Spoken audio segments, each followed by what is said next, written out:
This video is going to go through a number of important points regarding the letter Alif. Alif is the first letter of the Arabic alphabet, but unknown to many beginner students is the information that I will be sharing with you in this lesson. So it will be very important and advantageous for you to listen to it, to understand these points. And where the black line is, that's the reference point of where all the letters should be. So when we learn the other letters, we'll understand where to write it, whether it's below the line, above the line, or partially below and partially above. All this will be explained. So firstly, we'll be writing the letter. This is how we write Alif. So it is a line that goes from the top to the bottom. We start from this position here and work our way down. And once again, and we'll write it 3 times. And there's a reason why I will do that. Now let's first of all explain where Alif is located in a word. Alif is found in the middle or the end of a word. It's never found in the beginning. When it is found in the beginning, it's accompanied with another letter, which we'll explain later on in this lesson. Now, first of all, let's look at these 2 words. Let's first of all read it in Arabic. It's mala. Mala. Notice here we have the alif in red, and the way it's used is an elongation of the a sound. Notice here, mala, as opposed to mala. Mala. So the alif gives the a sound, it gives it an elongation. So here it's located in the middle of a word. We could also have the alif at the end of a word. Example here is ma. Ma is actually used as a negation, like the word not. But the point though is that the alif is used as an elongation of the a sound. And in both of these situations, there's no haraka, there's no vowel on these letters. So what's on it is a sukoon. Now, a very important letter that is associated with alif, and in fact, when it associates with the alif, it actually becomes that letter. That letter is known as Hamza. So when Hamza comes into the picture and it joins to alif, we call this letter Hamza. Now Hamza is a strong letter. So when it joins the alif, it is referred to as a Hamza. So the alif accompanied with the Hamza is considered a Hamza. It is no longer alif, even though the alif is there, but we call it Hamza.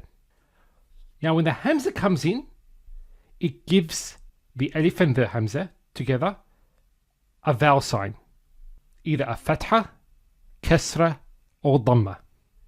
And in this case, it can come at the beginning of a word also. So it can come in the middle, the end, and the beginning. Now what I want to do actually is to explain how to write Hamza with the 3 vowels. So let's begin with this. First of all, let's look at this. We have the Hamza here with a fatha.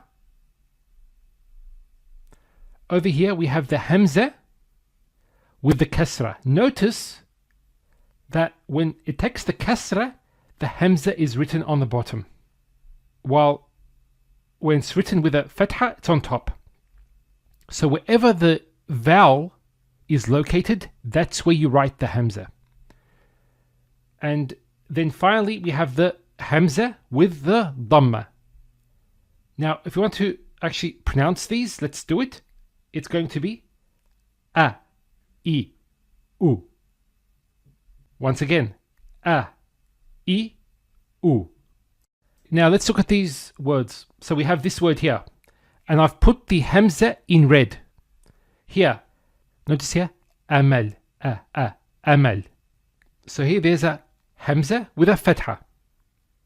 Over here we have the Hamza with a kasra. Ibrahim. Amal means hope. Ibrahim is the Arabic version of Abraham, the Prophet Abraham. Then we have here Hamza with a dhamma, in the beginning of a word, and here in the end of a word. So we have here the word and here we have yaqra'u. Yaqra'u. Means mother, and yaqra'u means he is reading or he is reciting. Let's go to part of a Quranic ayah. This is found in Surah Al-Hujurat. Ya ayyuhan nasu inna khalaqnakum min dhakarin wa untha. Notice here. Ya here. Ayyuha. Ayyuha. So here, it's the Hamza with a fatha. Then we go further, next one. Here, inna, e. So there's a e sound. This is the Hamza with a kasra. And then the last word is we have untha, This is a Hamza with a dhamma. Now, so what I want you to do is, and this is very important when you're learning letters, is to write them down. Just watching a video of them being written down is insufficient. You need to write these down and practice. So this is what you should be doing in your notebook. Get a notebook and start writing these letters down. Not every alif actually represents an alif. It could represent a Hamza. And we said that when a Hamza comes with an alif, it is no longer an alif, but a Hamza. Here's a very short text in Arabic without the diacritical marks. First of all, what we notice is the alif has been used many times in this section. Okay, let's read it first. It says here, ماذا تدرس في الجامعة? What do you study at university? أدرس الكيمياء. I study chemistry. Now, what we can see is a number of alifs being used in this section. Some occur in the beginning, some in the middle, and some at the end. To understand which of these are actually an alif and which are Hamza will require you to understand the language better. Now, what we can see from this section is we have alif in the middle and the end of words, but never in the beginning. All the times it's mentioned in the beginning is actually a Hamza, and that Hamza could be one of two types. I do have lessons on this that differentiates between the two types of Hamzas. Now, let us go back to here. So if we were to actually insert the diacritical marks, this is how it would look. Usually, only one type of Hamza is written in the text. The other type is not. In the Quran, however, both are written. The Quran will have all the diacritical marks for you to make it easy to know if it's an alif or a Hamza and the harakah on each of the letters. But in normal text, this is not the case. Now, another point with alif is that alif is never part of the base letters of any word in Arabic. If you do see an alif, like in the following examples, we have here Sara, it became, or Sama, he fasted, or Ja'a, he came, Akala, he ate.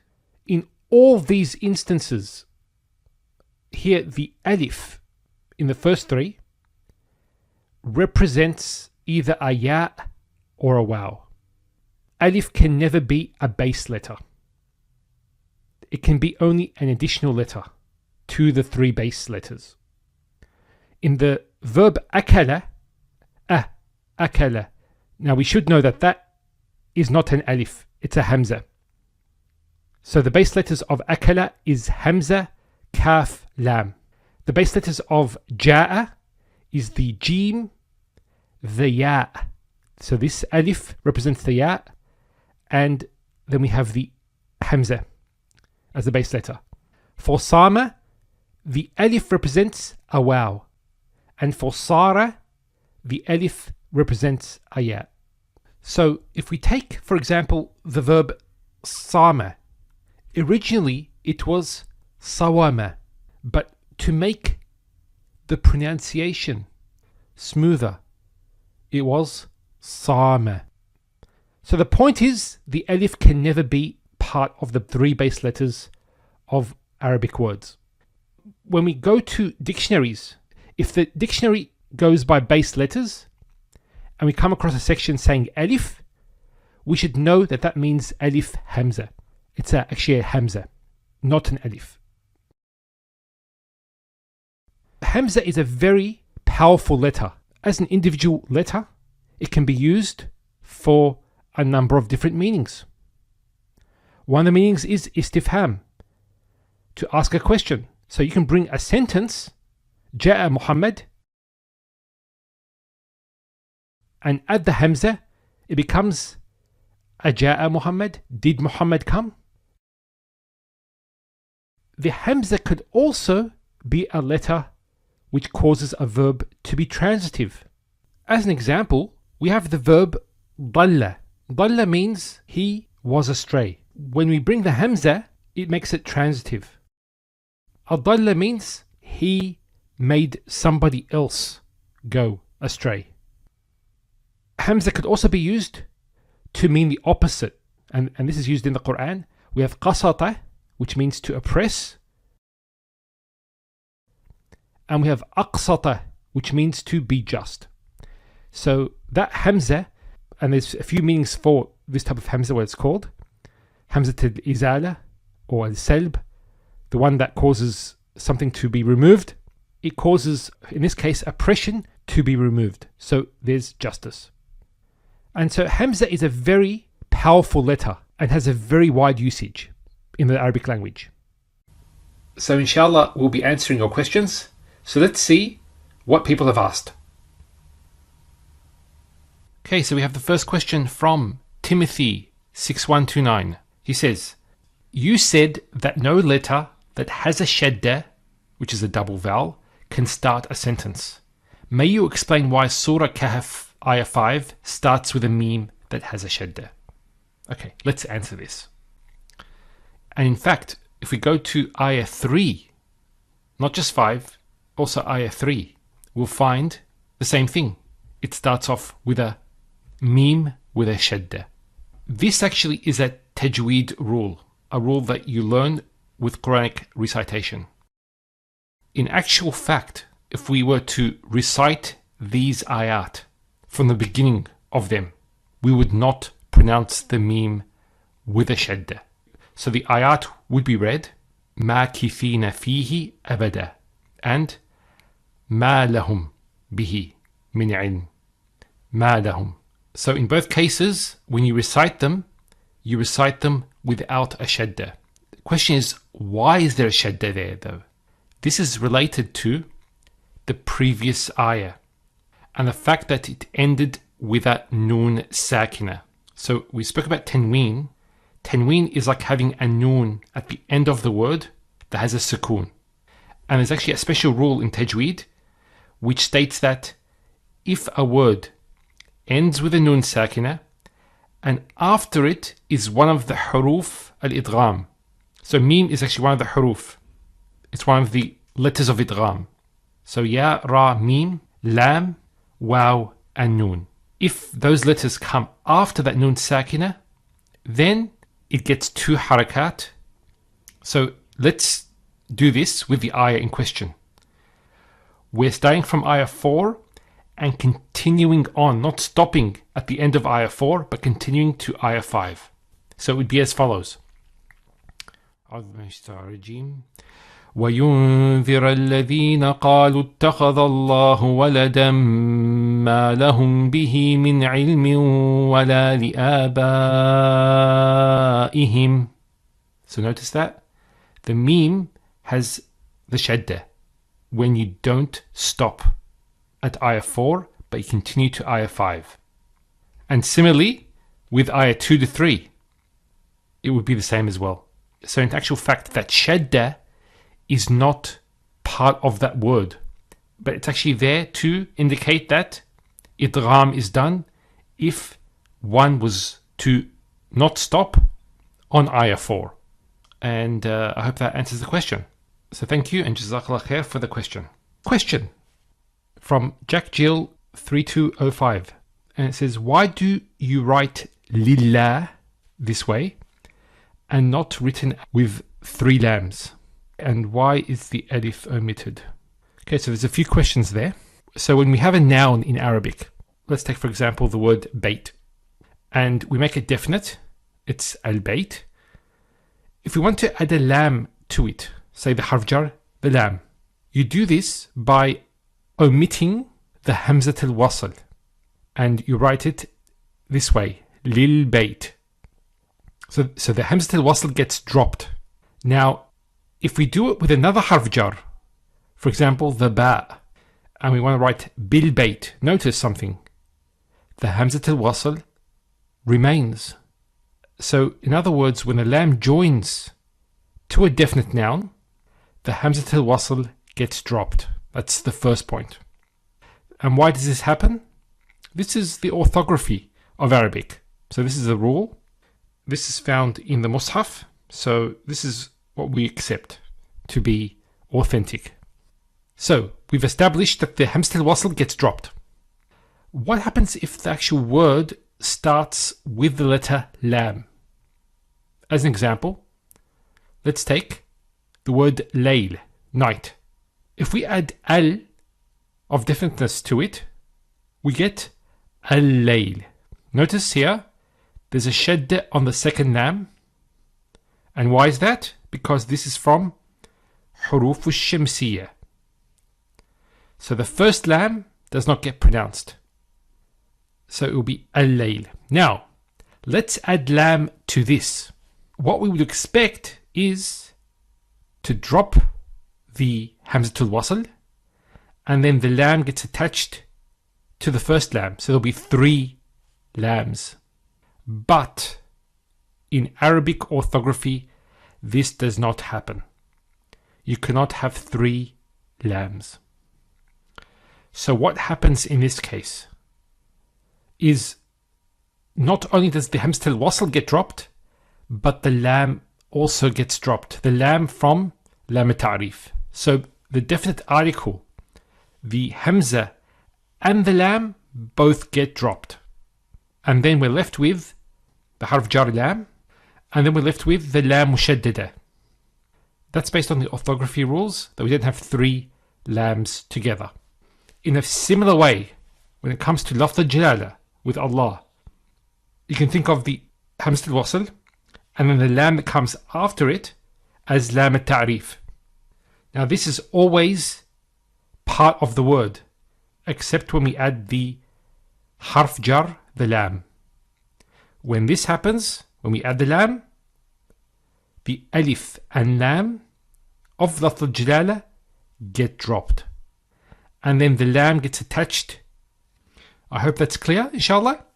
And I thank you for the question. Jazakallah khair. So inshallah, feel free to ask any questions.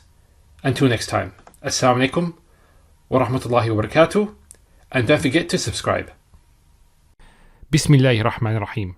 So inshallah, we'll be speaking about the divine name, Allah. And scholars call the divine name Lafzul Jalala. And we know lafz means a utterance or pronouncement of the majestic name. In Arabic, it's used as a proper name for the one true God, the creator and sustainer of the universe. And even the pagan Arabs in the time of Rasulullah sallallahu alaihi wasallam, they had the belief that he was the creator of the heavens and the earth. So there's ayat in the Quran, when they are asked, who created the heavens and the earth? They would say, Allah created them. Now, in the Quran, this name is never used in the generic sense, meaning the God. Because some people suggest that Allah is Al-Ilah, but it's not used in this way. It's used for a personal name. And we know that in other Semitic languages, such as Hebrew and Aramaic, a similar word is used, like Ilaha, outside of Arabic as well. So that would be an indication that it's not derived. This is actually in the Gideon International Arabic Bible. لأنه هكذا أحب الله. Here, Allah is used. The first opinion is that this name, Allah, is derived from ilah. Now, ilah can be used in the dual and plural forms. Ilahan, ilahain, or the plural, aliha. And the opinion holds that the word ilah comes together with a definite article, al. And instead of saying al-ilah, there is an assimilation between the lams, and the lam is pronounced with tafkhim, with heaviness. So instead of saying Allah, it's Allah. That's the opinion that they mention. Now, this is not the dominant opinion, actually. So that's something that one should know. Now, a few points to know about lafz al-jalala. The lam with the shadda is pronounced with tafkhim, with heaviness. So, as we said, Allah. And this goes against the usual pronunciation. There's no other word which uses the lam with tafkhim, except for lafz al-jalala. Now, the alif lam is actually part of the divine name and cannot be separated from it. So, as an example, we have the word rajul. If we say ar-rajul, the man, and we want to call this man, the alif lam gets dropped. So it's ya rajul. And even the divine names, for example, Latif is a divine attribute. So he's al-Latif. But when we call him, we say ya Latif. The al is dropped. However, when we use the divine name, it's ya Allah. Another point is there is no dual or plural form of Allah. And this is actually unlike any other name. Any name in Arabic can be made dual or plural. And this is unique as well, where we add meme at the end of Allah, which is a harf mad, and we get Allahumma, and has the same meaning as Ya Allah. Now, going to the second opinion, that it's not derived from another word. We just spoke about the special characteristics of this name. It's also used as a universal name, as I mentioned, when it comes to the Semitic languages. So it was actually used by all the prophets and messengers. So this would transcend the Arabic language. And Allah is just the Arabic version of the name. Now, a question, because we know in Arabic, when it comes to foreign names, non-Arab names, we know that these names are mamnu' min as-sarf, that they don't decline fully. Like, for example, the names of the prophets that are not Arab, they don't decline fully. So why does lafz al-jalala decline properly? And the reason why is because his name has nothing to do with being Arab or non-Arab. It's a universal name that was used by all the prophets. So it's actually unique in this sense, where being mamnu' min as-sarf doesn't even come to play with this name. It's the divine name that was used by all the prophets.